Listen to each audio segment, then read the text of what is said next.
Alléluia. Soyez les bienvenus au kiosque ce matin. Que le Seigneur vous bénisse au nom de Jésus. Alors, je me réjouis vraiment ce matin de pouvoir vous retrouver encore une fois de plus au kiosque pour pouvoir continuer nos émissions comme prévu. C'est vrai que on a eu pas mal de soucis qui a mis donc le kiosque dans une position vraiment inactive pendant quelques moments. Mais le Seigneur fait grâce, on est là. On rebondit avec force. Parce que vous savez, quand vous décidez de faire quelque chose qui va dans le sens de la volonté de Dieu, c'est toujours comme ça. On s'attend toujours à ce que l'ennemi essaie de nous empêcher d'y arriver. Mais tout ce qu'il peut faire, c'est de pouvoir retarder les choses. Il ne peut jamais empêcher la volonté de Dieu de s'accomplir.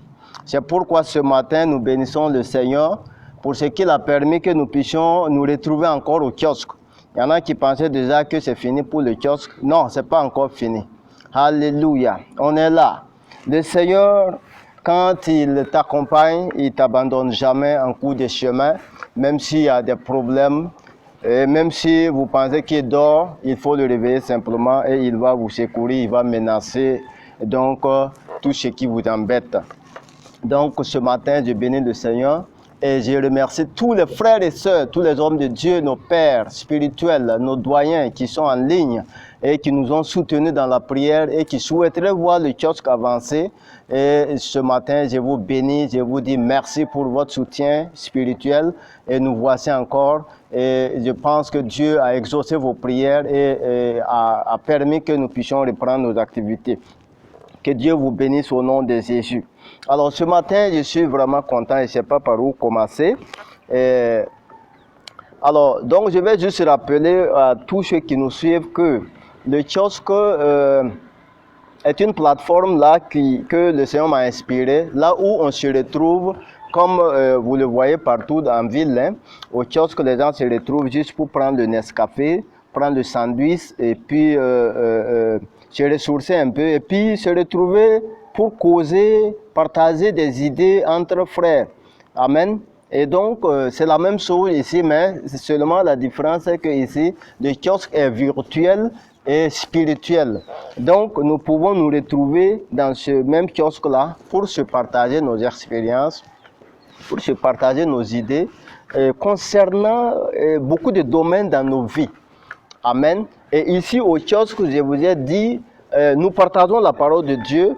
On a mis beaucoup de priorités sur ça, mais on peut aussi développer d'autres sujets qui intéressent la jeunesse, qui intéressent les gens, qui peuvent aider les gens à réussir dans leur vie et à marcher conformément à la parole de Dieu et à trouver Dieu à la fin. Donc, je disais comme ça dans les vidéos précédentes que, alors, nous permettons sur cette plateforme à tout le monde d'intervenir.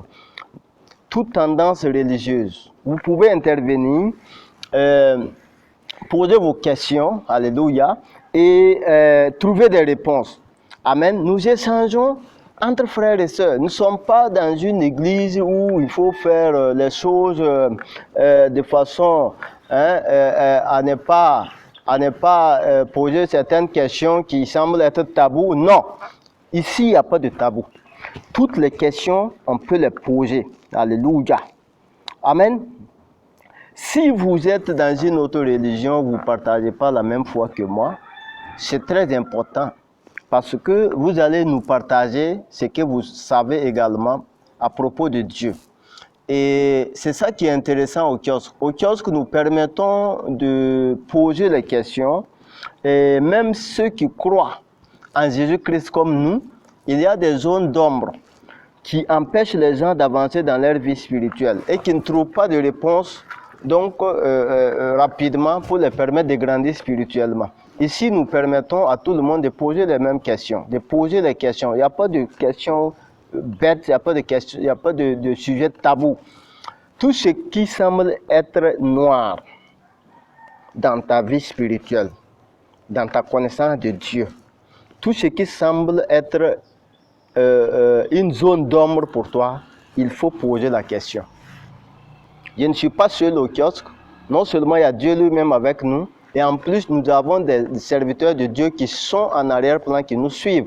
Nous avons des frères en Christ, nous avons des doyens qui sont là, des diacres qui sont là, qui sont versés dans la parole, qui sont capables de nous tous nous répondre, hein, nous recadrer pour nous permettre vraiment de trouver le chemin idéal pour, en tout cas, le salut de notre âme.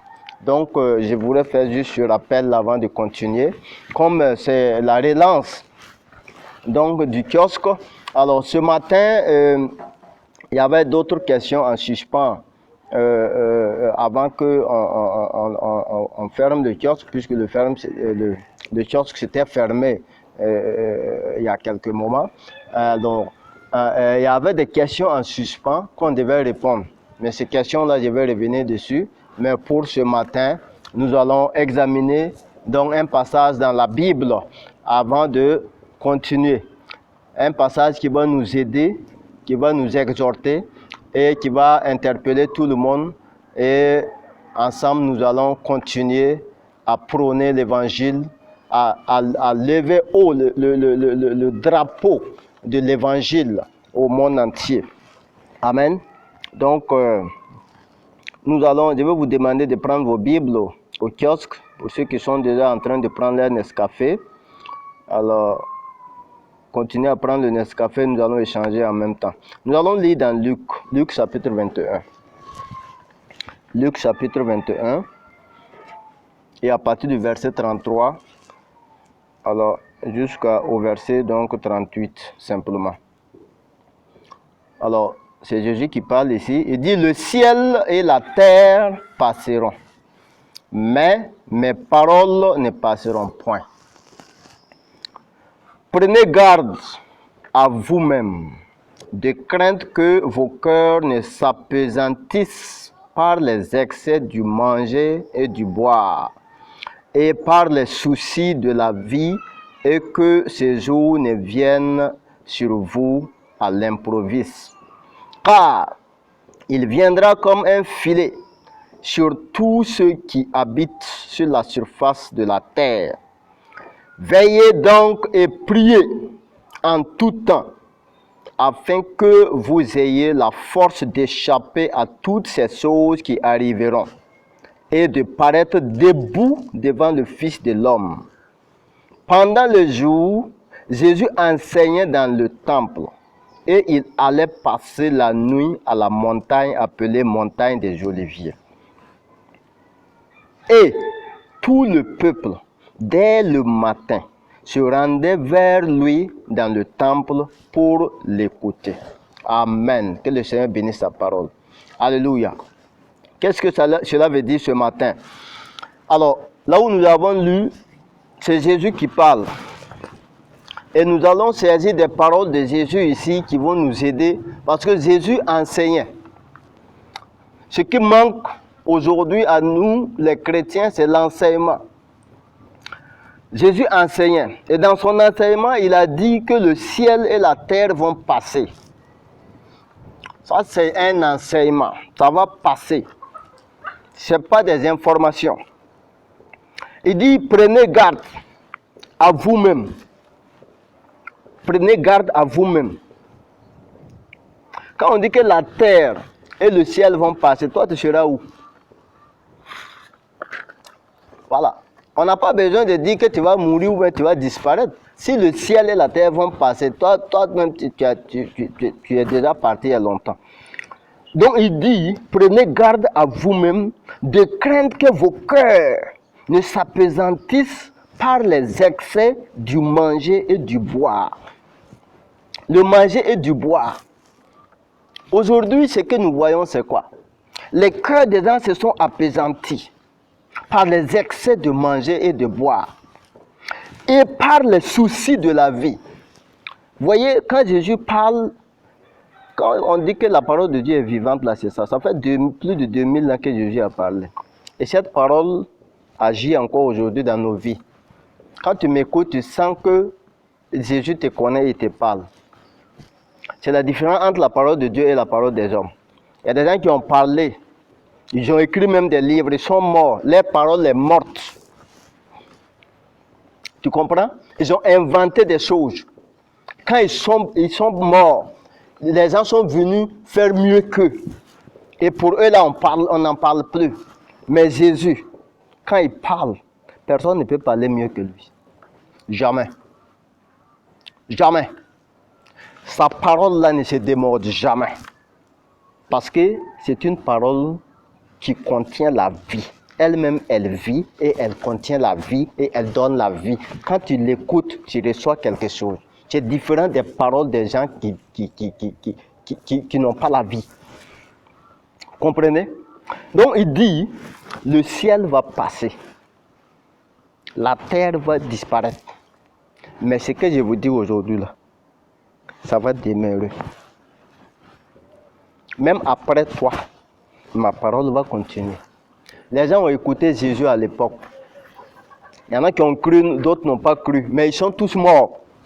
La même parole continue. Mais c'est eux qui n'existent plus, mais la parole est là. Et la Bible dit, le ciel n'est pas encore parti. La Bible dit que tout ça là, ça va partir. Mais lui, sa parole là, va se retrouver dans le Toyoboyi. Même s'il n'y a rien, ce qui va rester, c'est la parole de Dieu. Comme au départ, Dieu, son esprit et sa parole. Vous comprenez? Si Dieu nous fait grâce de recevoir cette parole, qui est elle-même créatrice de tout ce que nous voyons là, quel privilège. Et quand on parle, les gens sont tellement orgueilleux. Ils pensent que comme ils sont diplômés, ils sont intellectuels, et ils ont fait de longues études, ils dénigrent la parole et dévalorisent la parole. Ils mettent leur connaissance au-dessus de la connaissance de la parole de Dieu. Tout ce que Dieu dit, et ils refusent. Parce qu'ils pensent qu'ils connaissent. Qu'est-ce que toi tu peux dire qui va tenir 2 jours? Ce que tu as dit hier, là, ce n'est plus valable aujourd'hui même. Ça veut dire que ta parole ne tient pas. La parole de Dieu demeure. Alléluia. Il dit de prendre garde à vous-même, de peur. Aujourd'hui, c'est le manger et le boire. Quand tu écoutes la jeunesse aujourd'hui, le manger et le boire, et quoi? Le souci de la vie. Ah, on se retrouve où ce soir? Allô? Le manger et le boire. Quand ils vont se retrouver, qu'est-ce qu'ils vont dire? Qu'est-ce qu'ils vont se partager? Comment faire pour m'acheter telle voiture? Comment faire pour m'acheter telle maison? Comment faire pour voyager, aller dans tel pays? Les soucis inutiles. Quels sont ces soucis-là? Tu te fais des soucis. Comment faire pour avoir à manger? Écoutez-moi. Dieu dit, si vous restez dans ça là, le jour va vous surprendre.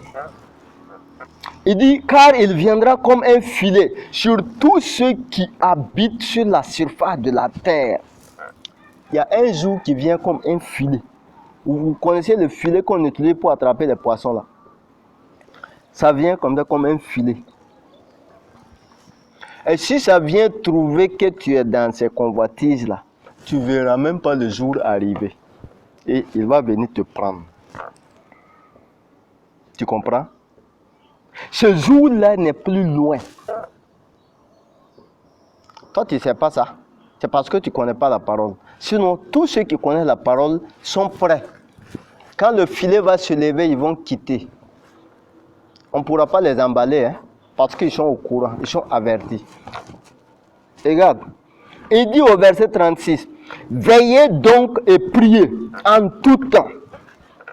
Veillez et priez en tout temps, afin que vous ayez la force d'échapper à toutes ces choses qui arriveront et de paraître debout devant le Fils de l'homme. Alléluia. Alors là maintenant, nous sommes en train d'arriver à une chose que j'estime essentielle. La réponse, puisque tout ce qu'on a dit par le passé, vous allez poser la question, mais comment on peut y arriver? Parce que tous les jours, nous sommes tentés de mettre toute notre force dans la recherche de notre lendemain. Mettre notre force dans la recherche de la santé, mettre notre force dans la recherche de la nourriture. Comment je vais m'habiller, comment je vais me loger, comment je vais loger mes enfants, je vais payer leur scolarité, je vais m'acquérir telle voiture. Comment je vais faire? Dans ça là, où est la prière? Dans ton tout est comment là? Est-ce que tu as prié? Non. Tu as cherché la face de Dieu? Non. Tu cherches la bénédiction de Dieu. Tu ne veux pas Dieu. C'est ce que ça veut dire. Tout ce que tu as cité là, c'est Dieu qui donne. Si tu ne viens pas vers lui, il ne va pas te donner. C'est pourquoi tu as demandé en vain, tu poursuis en vain. Et finalement, tu vas te retrouver avec son ennemi. L'ennemi de Dieu, c'est Satan. Lui aussi, il donne, mais c'est un voleur. Satan n'a rien créé. Tu comprends, non? Satan donne enfant. Satan donne argent. Il donne des voitures, il donne des grosses maisons. Mais ce n'est pas pour lui. C'est les maisons, c'est la bénédiction de Dieu qu'il a volé. Il vole ça et il vous donne. Vous voyez? Toi, tu as ton père qui est riche. C'est un exemple. Il a tout. Mais puisque tu ne t'entends pas avec ton père, ton ennemi vient voler les biens de ton père et il vient te proposer. Il dit, si tu me suis, je te donne ça. Et toi, tu le suis, il te donne ce qui appartient à ton père. Tu vois un peu, c'est ce que ça veut dire en réalité. Quand vous courez derrière les marabouts, les féticheurs, pour avoir de l'argent, pour avoir de l'aide, c'est ce que ça veut dire. Vous avez votre père qui a la solution. Vous laissez le père parce que vous n'êtes pas en adéquation avec lui. Vous n'arrivez pas à suivre ses enseignements. Vous n'arrivez pas à faire sa volonté et le père est attristé. Le père n'est pas content de vous. Comme vous savez que ça ne va pas entre vous, vous ne pouvez pas aller vers lui pour demander quelque chose. Vous êtes un enfant rebelle. Donc, vous êtes obligé d'aller chercher la solution ailleurs. Vous partez trouver la solution. Déjà, la solution là-bas, là même, c'est pour votre papa là qu'on a volé, venez vous tromper. Vous voyez? Mais c'est ça. Quel est ce Satan Satan a créé quoi? Dites-moi. Qu'est-ce que Satan a créé dans ce monde-là? Même pas une mouche.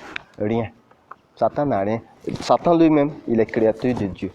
C'est Dieu qui l'a créé. Il a un seul créateur. Il s'appelle Dieu. Personne. Quand on dit que quelqu'un a créé, qui a créé quoi? Personne n'a créé quelque chose. La matière première, c'est Dieu. Nous pouvons prendre des choses pour fabriquer, pour inventer des trucs, mais on ne peut rien créer. Vous comprenez?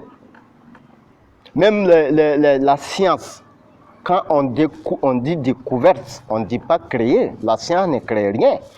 Les scientifiques savent qu'ils n'ont rien créé. Les techniciens savent. La technologie qui a avancé là, personne ne tape la poitrine pour dire que lui il a créé quelque chose. Ils ont fabriqué, ils ont inventé des choses. À base de quoi? De ce que Dieu a créé là. Voilà. Et quand les médecins trouvent un remède, on dit qu'on a découvert. Tu comprends? On a découvert.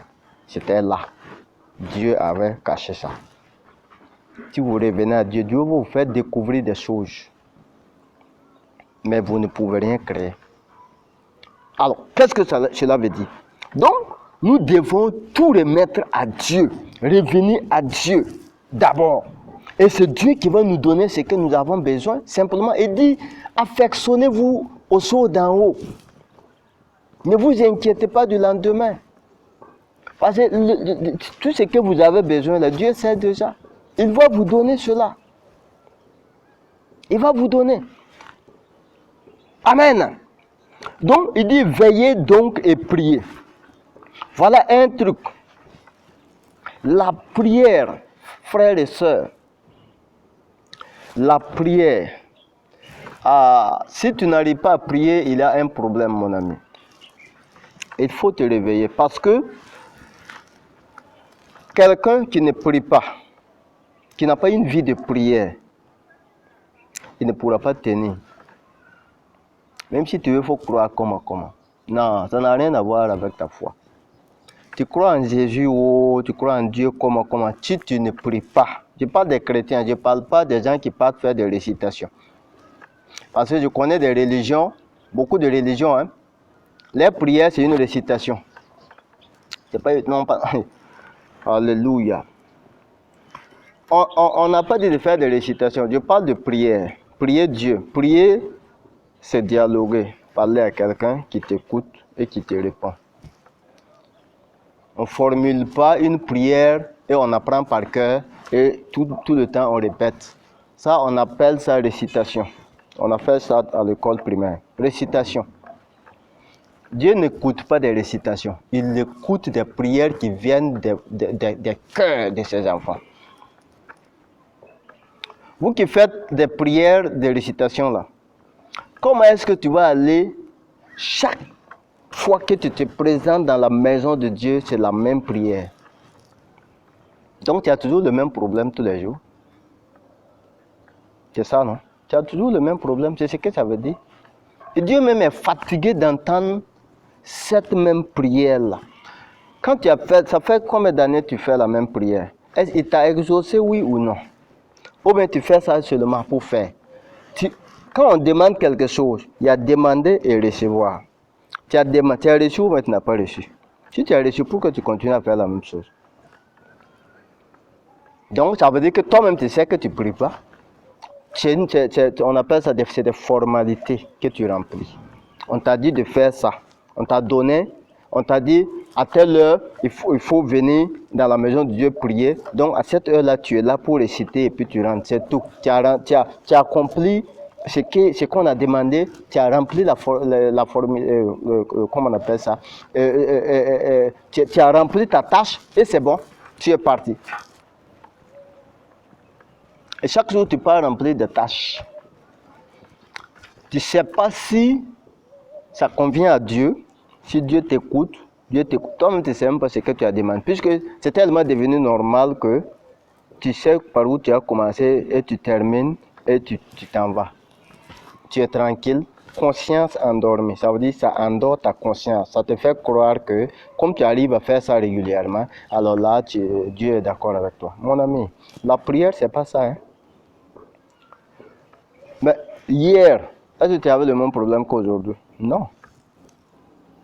Si tu as prié d'une manière hier, aujourd'hui, tu ne dois pas prier la même chose. Regarde ton péché là. Tu peux faire récitation alors que tu viens de tromper ta femme ou ton mari hier. Il faut dire ça à Dieu d'abord. Voilà. Tout le monde sait que l'adultère, c'est pas bon. Toi, tu as commis ça. Tout le monde sait que quand on vole, c'est pas bon. Toi, tu as volé, tu as menti, tu as forniqué, tu as trompé les gens, tu as fait des coups bas, tu as menti sur des gens pour avoir quelque chose. Toi-même, tu sais ce que tu as fait. Et tu fais semblant, tu pars faire la même récitation, tu viens t'asseoir. Dis à Dieu ce que tu as fait là.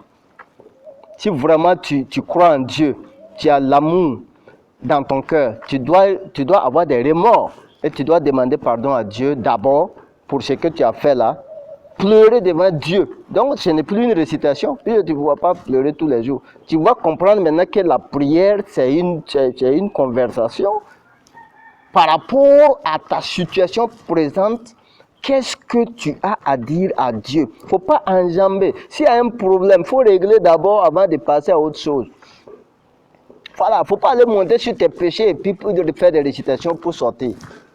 Tu seras surpris par le jour du Seigneur. Tu comprends? Revenons rapidement au Seigneur. Si tu ne sais pas qui est le Dieu que tu pries, viens écouter la parole de Dieu. C'est pourquoi Jésus ne priait pas avec les gens. Regardez dans le verset là. Regardez ici. Il dit pendant le jour, verset 37 de Luc 21. Pendant le jour, Jésus enseignait dans le temple. Vous comprenez? Il faut venir écouter l'enseignement. Dans le pays où tu es là, cherches un pasteur, une église évangélique qui prêche Jésus-Christ, va t'asseoir, écoute l'enseignement. La Bible dit que la foi vient de ce qu'on entend. Et ce qu'on entend là, ça vient de la parole de Christ. Si tu n'as pas entendu, tu vas croire comment? C'est pourquoi Jésus, il ne priait pas avec la foule. Il les enseignait. Ok. Il les enseignait pour qu'ils entendent la parole de la foi. Et qu'est-ce qu'il fait? Il allait passer la nuit où? À la montagne des Oliviers. Là-bas, il faisait quoi? Il priait. Comprenez maintenant. Il ne faut pas aller rassembler des nouveaux convertis, des païens, pour faire un groupe de prière. Ça ne marchera pas. Écoutez, la prière là, la prière a une fréquence. Quand vous avez des gens qui n'ont même pas un niveau minimum et que vous voulez prier avec eux, on appelle la prière d'accord. D'ailleurs, même on va revenir sur ça. Nous ne prions même pas dans nos églises, nous nous combattons dans la prière. Quand on dit on va se lever pour prier là, qu'est-ce qui se passe? Quand on donne le sujet de prière, c'est la merde. Les gens se combattent dans la prière. Alléluia. Mais nous sommes au kiosque. Je ne presse pas dans une église. Je suis en train de vous parler au kiosque. Et ceux qui sont chrétiens le savent. La vraie prière, c'est ce qui vient de ton cœur. On ne se lève pas pour prier mieux que son voisin. Non. Non, non. La prière, d'abord, ça vient de ton cœur. Tu ne tiens pas compte des autres. Tu parles à ton Dieu. Ça, c'est quand on prie en assemblée. Mais quand vous êtes en équipe de prière, là, on appelle ça la prière d'accord. Ok? Quand vous priez, s'il y a un qui commence, vous l'accompagnez dans la même lancée. On va revenir là-dessus. Sinon, souvent même, on part pour prier pour quelqu'un, on part se combattre nous-mêmes, laisser le malade là. On se combat dans la même prière là, et on dit Amen, il n'y a pas de résultat. Donc Jésus enseignait les gens dans le temple. Et la nuit, il partait pour demeurer dans la montagne, dans la prière. Il dit quoi? Regarde le verset 38 pour terminer. Et tout le peuple, dès le matin, tout le peuple se rendait vers lui, dans le temple encore, pour l'écouter.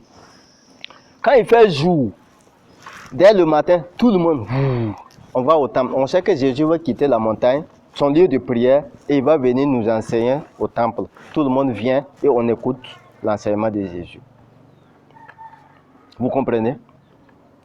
Donc, la prière, pour ceux qui sont assez matures, doivent savoir que la prière engendre la méditation.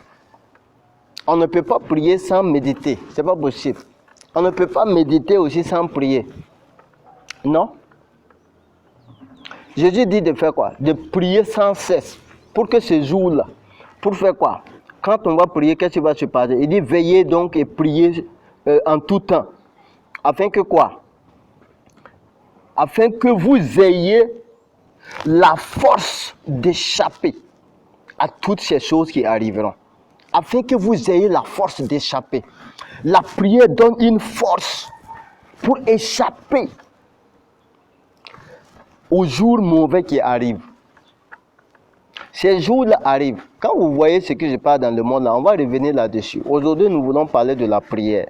Je voulais exhorter mes frères et sœurs qui sont au kiosque de ne pas faiblir dans la prière. Amen.